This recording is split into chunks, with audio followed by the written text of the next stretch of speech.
एक दौर था जब विधानसभा और लोकसभा इसलिए जानी जाती थी कि वहां की चर्चा ऐतिहासिक होती थी।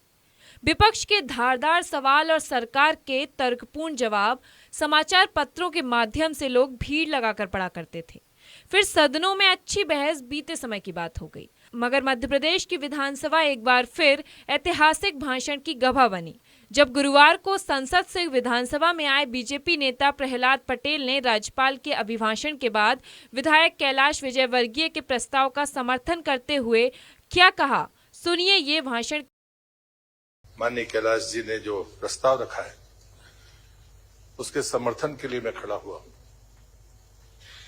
और मैं आपका संरक्षण भी चाहूंगा, क्योंकि पहली बार मैं अपना भाषण के तौर पर आज सदन में रख रहा हूं। जितनी मेरी समझ है, मेरी पहली व्यवस्था का प्रश्न आपके सामने है कि जिसको सदन आसंदी की अनुमति हो उसका अगर माइक चालू रहे तो शायद व्यवस्था ठीक होगी। सदन के नेता और नेता प्रतिपक्ष, उनको तो हस्तक्षेप करने का अधिकार है, वो रहना भी चाहिए।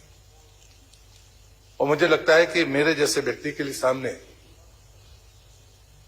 जो अभिभाषण है, मैं उसके एक यहां से प्रारंभ कर रहा हूं तो महामहिम राज्यपाल के स्कोर्ट के साथ कि मेरी सरकार ने कार्यभार ग्रहण करते ही आजादी के अमृत काल में प्रदेश की 8.5 करोड़ जनता के लिए विकसित भारत हेतु विकसित मध्य प्रदेश के निर्माण के नए विजन और नए मिशन पर नई ऊर्जा, नए उत्साह, नए उल्लास, नई उमंग और नए संकल्प के साथ काम करना प्रारंभ कर दिया है।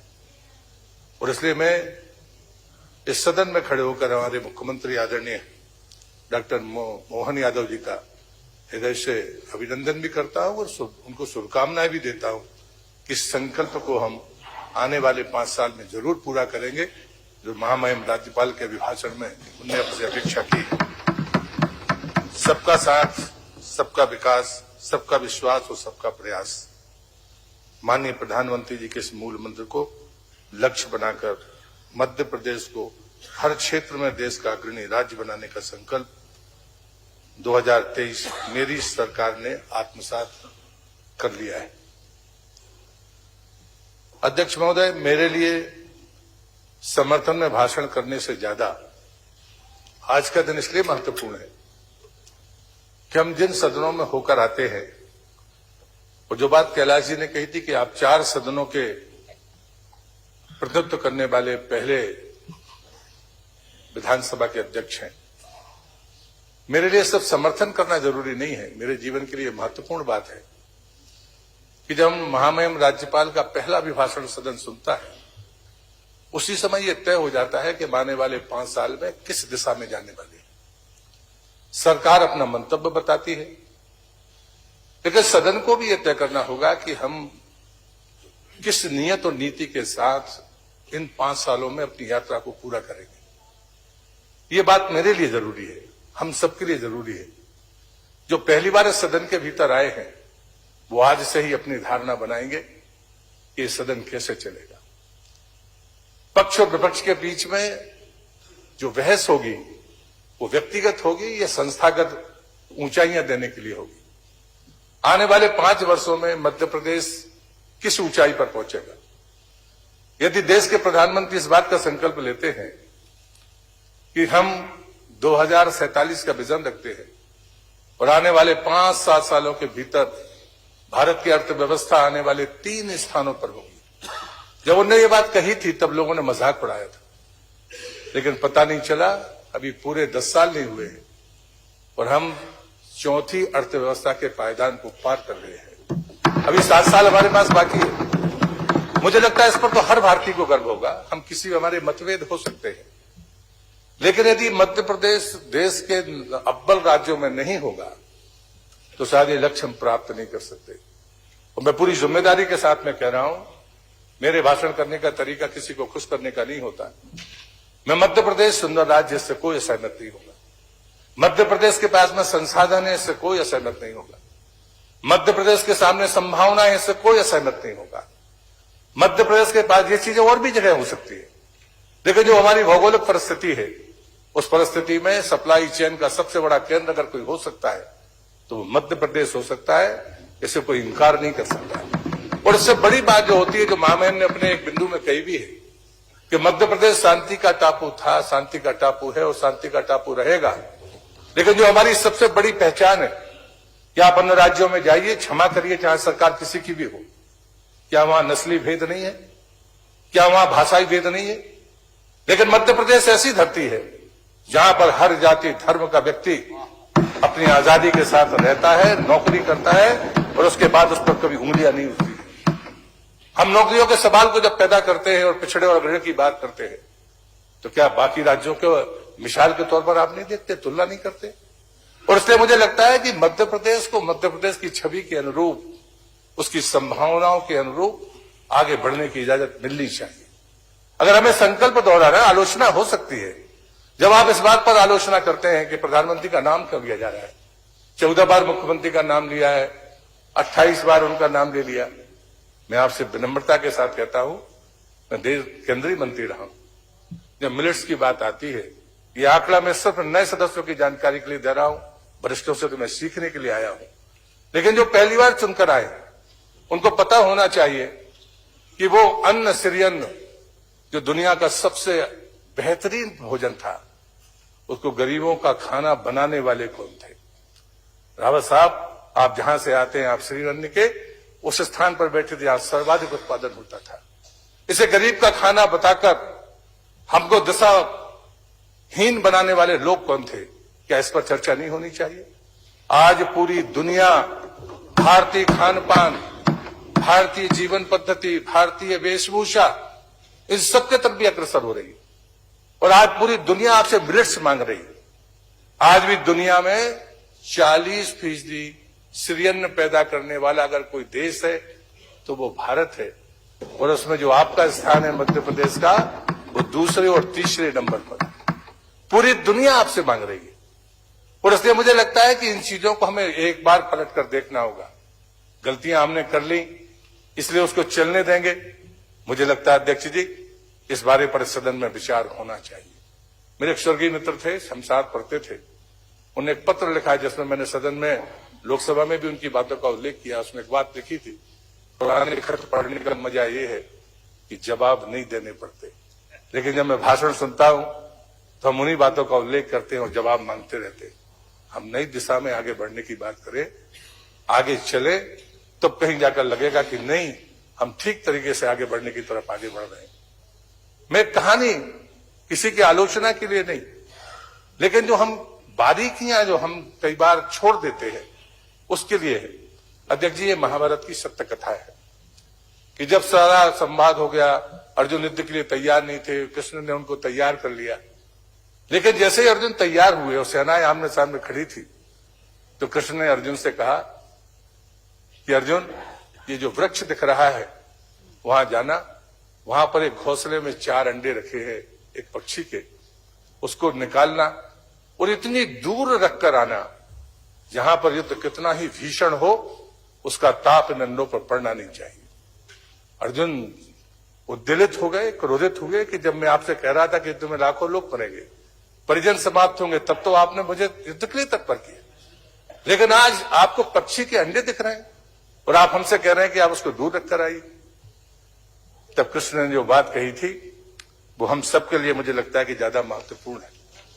उन्होंने कहा था कि जो युद्ध के लिए तत्पर है उनके मरने और उनके जीने का कोई महत्व नहीं है, लेकिन जिसका युद्ध से सरोकार ना हो, अगर उसका नुकसान होता है तो ये हिंसा है।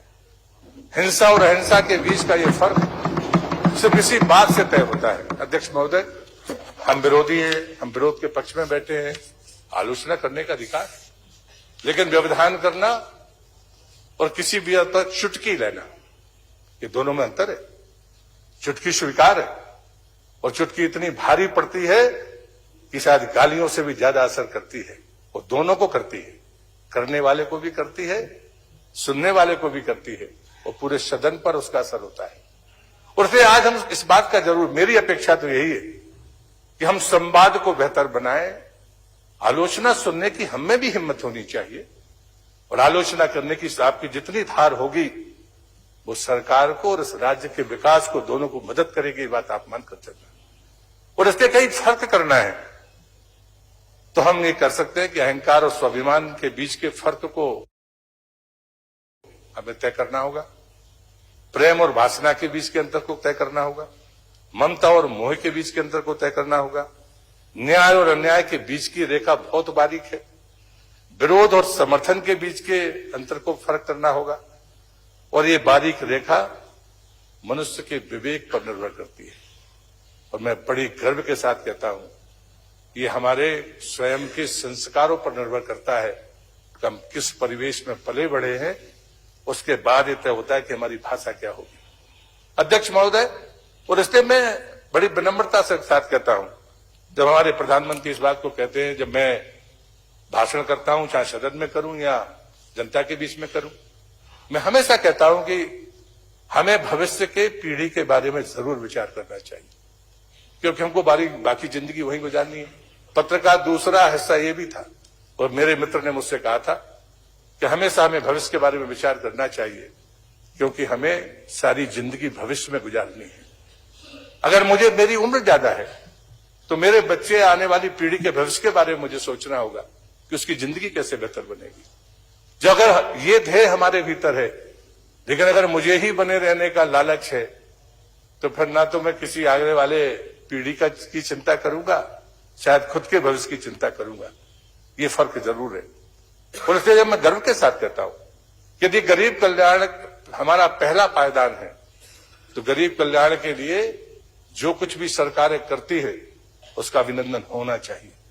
अगर आप 5 करोड़ लोगों की बात करते हो, कोई गरीब अन्न योजना के तहत उनको अनाज मिला है, आयुष्मान कार्ड मिला है, तो फिर आपको भी पलट कर देखना होगा।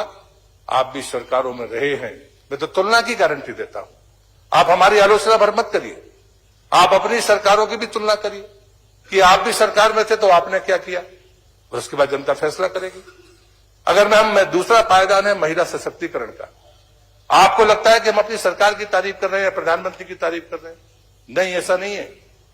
ये तो पहली सीढ़ी थी जब हमने शौचालय दिया, दूसरी पीढ़ी थी जब हमने उज्ज्वला दिया, तीसरी पीढ़ी थी जब हमने प्रधानमंत्री आवास दिया, चौथी पीढ़ी थी जब जल जीवन मिशन का पानी उसके घर में पहुंचाया, लेकिन और उसके बाद 5वीं पीढ़ी थी कि हमने उसको महिला आरक्षण दिया सदनों के भीतर। लेकिन यहां पर काम बंद नहीं हुआ। ये वोट का खेल नहीं है। हम 2000 साल पहले आपको इतिहास पलट कर बताना चाहते कि आपने भी पढ़ा होगा, मैं आपको अनपढ़ नहीं मानता, आप में भी विद्वान लोग हैं जिन्होंने इतिहास पढ़ा है। इतिहास कोई बदल नहीं सकता।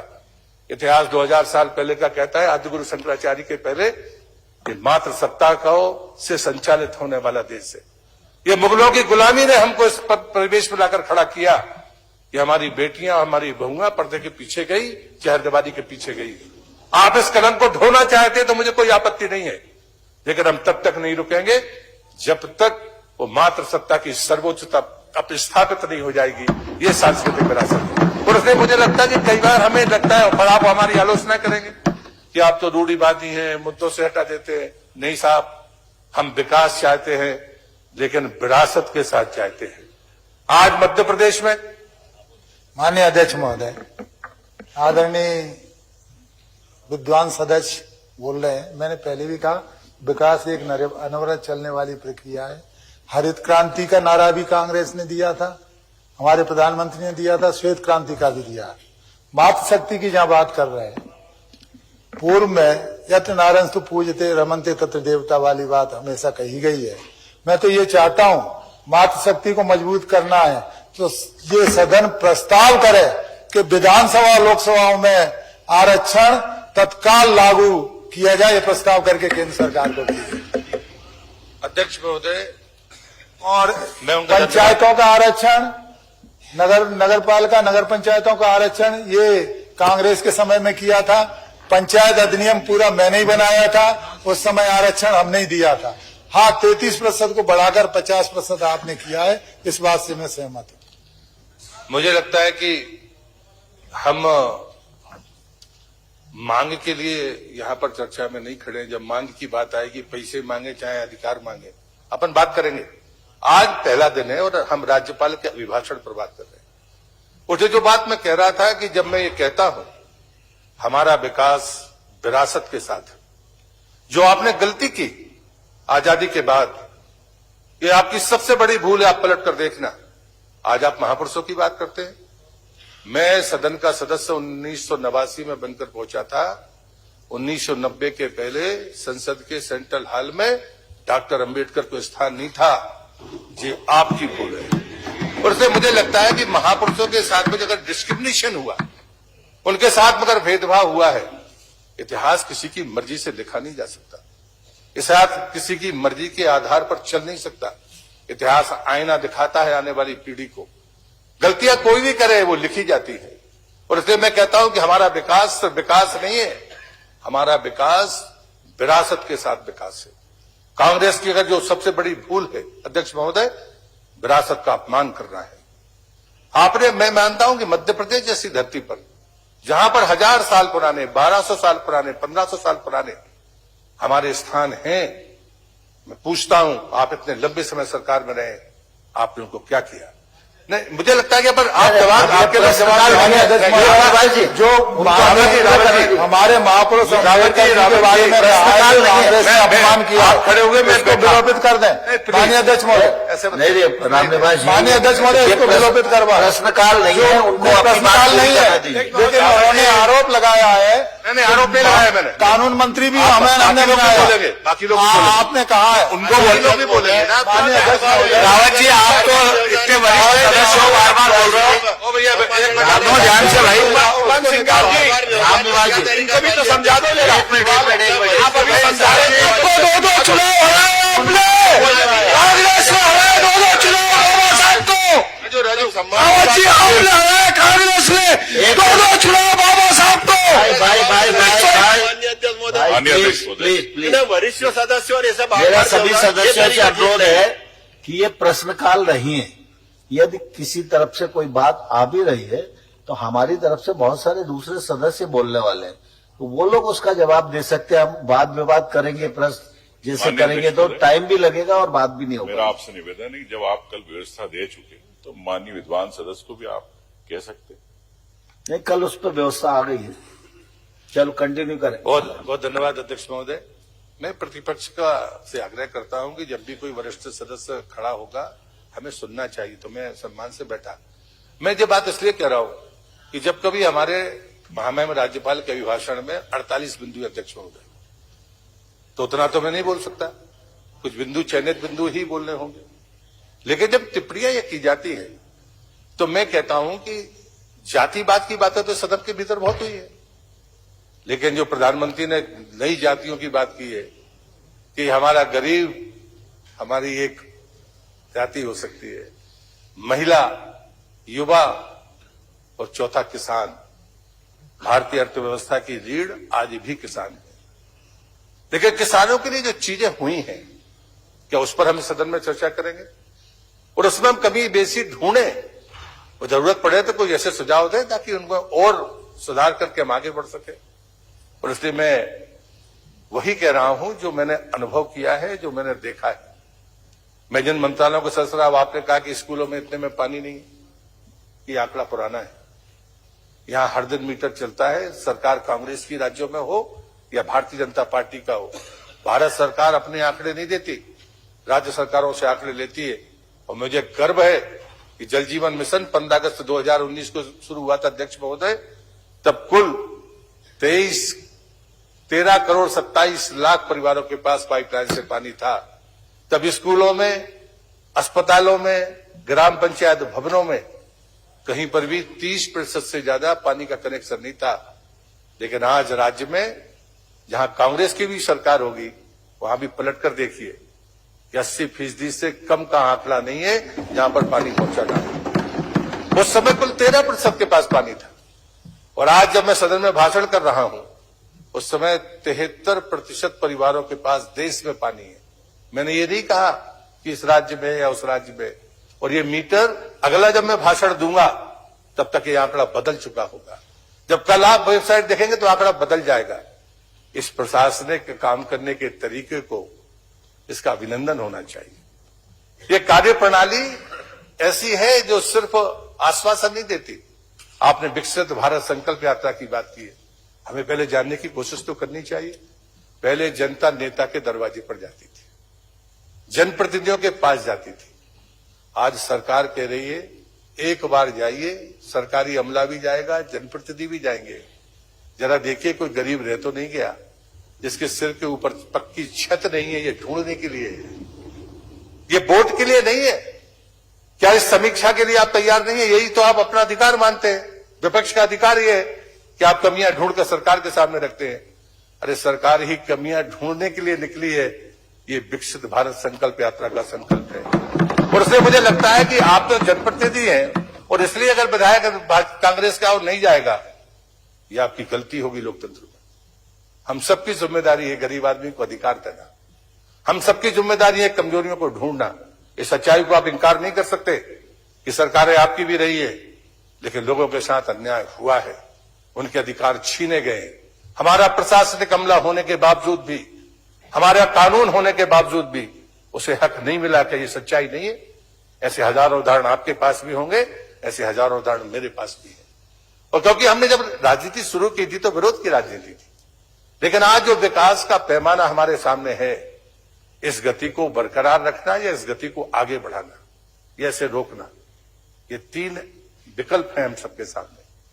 मैं तो यही प्रार्थना करूंगा कि हम गति को और आगे बढ़ाएं, गति को इतनी ऊंचाइयों तक ले जाएं कि देश के प्रधानमंत्री होने के नाते जब वो अपेक्षा करते हैं मध्य प्रदेश से कि ये प्रदेश देश की राज्यों की श्रेणी में 5 साल बाद ही सही नंबर 1 पर पहुंचेगा, तो मुझे लगता है कि सिर्फ हम नहीं, आप भी गौरवान्वित होंगे। और यही हम भारत की अर्थव्यवस्था में हमारा सही योगदान होगा। भारतीय लोकतांत्रिक मूल्यों की बात आएगी। ये सदन ने कैसे कामकाज किया? सरकारें कामकाज करती हैं, उसका भी मूल्यांकन होता है अध्यक्ष महोदय, लेकिन सदन कैसे कामकाज करता है इसका भी मूल्यांकन होता है। ऐसा नहीं है कि लोग देखना नहीं चाहते। आज की नौजवान पीढ़ी एक एक चीज को देखती है। कल तक तो जो हम अखबार में छपते थे तो वही लोग जानते थे, अब तो जो अखबार में छप नहीं पाता उसके पैसे करोड़ों लोगों तक पहुंच जाता है। ये वो जमाना है, ये तकनीक का जमाना है। ये तकनीक हम सबको वो अवसर देती है कि हम अपने कर्तव्यों के निर्वहन में ईमानदार रहें। अध्यक्ष महोदय, इस अवसर का लाभ लेकर मैं एक बात मैं जरूर कहना चाहता हूं कि जब मैं पहली बार संसद सदस्य बना था तो सद्य अटल बिहारी वाजपेयी ने मुझसे कुछ बात कही थी, आपके माध्यम से कम वो नए सदस्यों तक पहुंच जाएगी। उन्होंने मुझसे कहा था कि आप चुनकर आए हो तो एक बात का ध्यान रखना कि जितनी वोटें एक लोकसभा क्षेत्र में होती है उतनी सभी में होती है, कम 5-10% कम ज्यादा होंगे। यहाँ बैठा हुआ प्रत्येक विधायक उन्हीं 2.5 लाख 2.25-3 लाख मतदाताओं के बीच से चुनकर आया है। हमारी हैसियत किसी की कम और ज्यादा नहीं है। आप मजाक उड़ा सकते हैं, लेकिन किसी की हैसियत ज्यादा नहीं, क्योंकि मेरे नेता ने मुझसे कहा था सबकी हैसियत एक है, उतनी ही वोटों से लोग चुनकर आए हैं, कुछ तो उसमें होगा। तो ध्यान रखना, बोलने का मौका भले ना मिले नए होने के नाते, लेकिन सुनने का मौका तुम्हारे पास है, उसे कभी छोड़ना मत। दूसरा उन्होंने बात मुझसे कही थी, आसंदी जो डिवीजन नंबर तय करेगी उसके अलावा किसी की सीट पर बैठना नहीं, वो पीछे भी हो सकती है सबसे आखिरी में।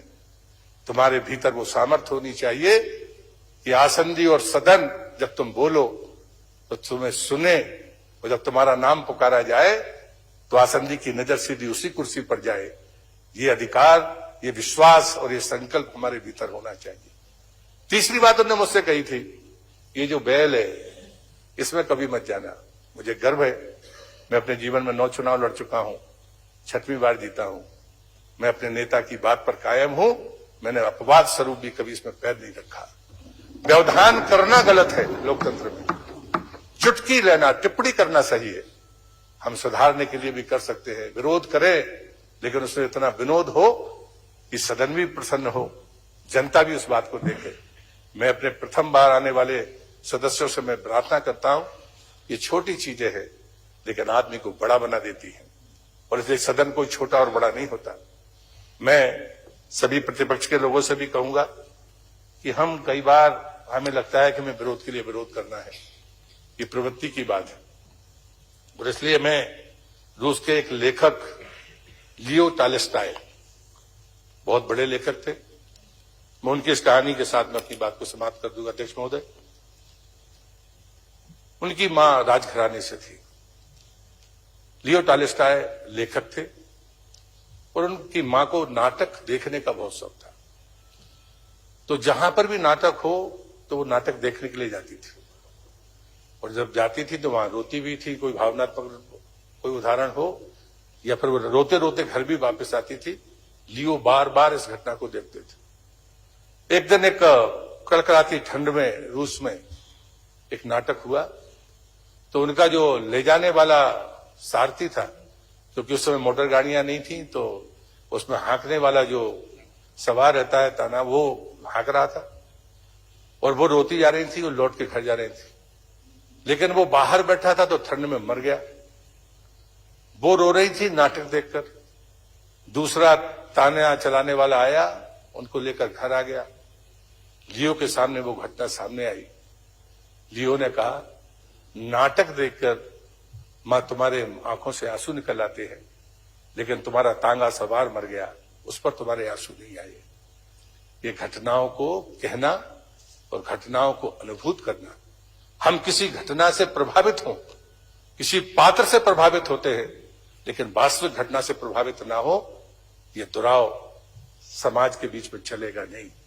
और इसलिए मुझे लगता है संवेदनशीलता ये कहती है कि हम खाली नाटक न करें, हम वो अभिनय से मुक्त होकर सत्य घटनाओं की तरफ आगे बढ़े। राज्यपाल, महामहिम राज्यपाल का अभिभाषण आने वाले 5 साल में मध्य प्रदेश को ऊंचाइयां देने वाला है। हम भारत सरकार के सहयोग से, अपने विचार की ताकत से, हमारा संकल्प जनता के बीच में हम जो लेकर गए थे, वो वादे चाहे अनाज खरीदने के हों या घर तक पानी के पहुंचाने के हों, हम वोट के लिए नहीं करते, ये हम पूरा करके बताएंगे। आप लाडली बहना की बात कर रहे हो, हम लखपति बहना बनाकर बताएंगे। मैं फूड प्रोसेसिंग मंत्री हूं, और इसलिए मुझे लगता है कि जो समूहों की चर्चा की गई है, आप भी जानते हैं, आप भी गांव के परिवेश से, मैं भी ग्रामीण क्षेत्र के परिवेश से आता हूं। प्रधानमंत्री ने जब कहा था कि फूड प्रोसेसिंग के क्षेत्र में 24 लाख लघु उद्यमी काम करते हैं, हम 2 लाख लघु उद्यमियों को छांटे और उनको तकनीक भी दें और पैसा भी दें। 10,000 करोड़ रुपया प्रधानमंत्री ने रखा था।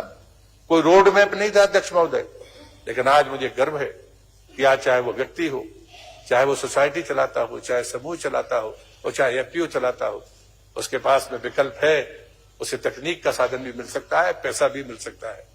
और आज आपकी आंखें भी देखती होंगी कि जिनको हमने चेहर दीवारी में बंद किया था, आज वो स्वाभिमान के साथ धन कमाकर अपने परिवार में भी अपना सम्मान कायम कर रही हैं। ये यात्रा चलती रहेगी, और मुझे लगता है मैं फिर से महामहिम राज्यपाल के अभिभाषण का समर्थन करते हुए, आपको धन्यवाद देते हुए और सदन को धन्यवाद देते हुए अपनी बात समाप्त करता हूं। बहुत बहुत धन्यवाद।